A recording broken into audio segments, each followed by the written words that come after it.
नहमदुहु व नसल्ली अला रसूलिल करीम अम्मा बाद फ़अऊज़ु बिल्लाहि मिनश शैतानिर रजीम बिस्मिल्लाहिर रहमानिर रहीम वमन अहयाहा फकअन्नमा अहया अन्नास जमीआ सदक़ल्लाहुल अज़ीम।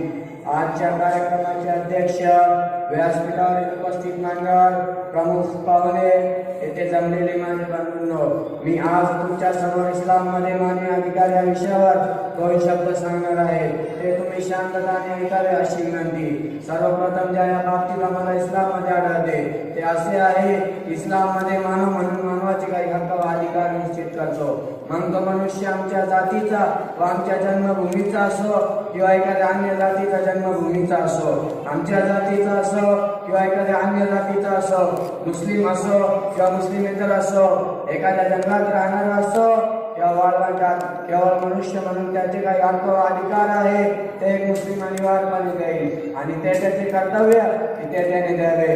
या सर्वप्रथम गोष्ट म्हणजे जिवंत राहण्याचा अधिकार, मानवी जीविताचे आद्याचे कर्तव्य होय।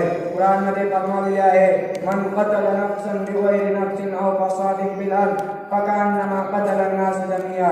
याचा अर्थ असा होतो की ज्याने एखाद्या माणसाला ठार केले त्याने पृथ्वीवर उपद्रव्य मोजण्याचा गुन्हा केलेला असेल, त्याने जणू संपूर्ण मानव जातीला ठार केले। मित्रांनो, इस्लामचा पवित्र ग्रंथ कुराण कोणालाही मानण्याची परवानगी देत नाही।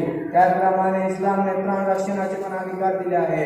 कुराण मध्ये दुसऱ्या ठिकाणी फरमावले आहे, वमन अहयाहा फकअन्नमा अहया अन्नास जमीआ। याचा मित्रांनो, पवित्र ग्रंथ कुराणची जी आयत मी प्रस्तुत केली आहे तिच्यामध्ये असे सांगितले आहे की ज्याने एखाद्या माणसाला मृत्यूपासून वाचविला त्याने जणू संपूर्ण मानव जातीला जीवन प्रदान केले।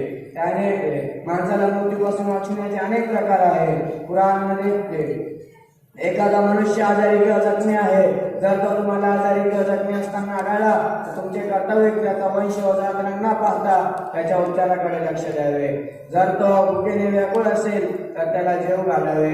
जर त्या माणसाच्या जीवाला कोणत्याही प्रकारचा धोका असेल तर त्या माणसाच्या प्राणाचे रक्षण करणे आपले कर्तव्य आहे, हे स्पष्ट सांगितले आहे। व गरिबाचा हक्क आहे की त्याला मदत केली जावे। कुराण मध्ये दुसऱ्या ठिकाणी फरमावले आहे, वफी अमवालिहिम हक्कुल लिस्साइल वल महरूम। आणि श्रद्धावंताच्या संपादित मदत मागणारे व वाचकाचा हक्क आहे। या अनेक जे शब्द आलेले आहेत ते सर्वप्रथम ते सर्व धर्मांसाठी आहे, ते एखाद्या वैशिष्ट्य धर्मासाठी नाही।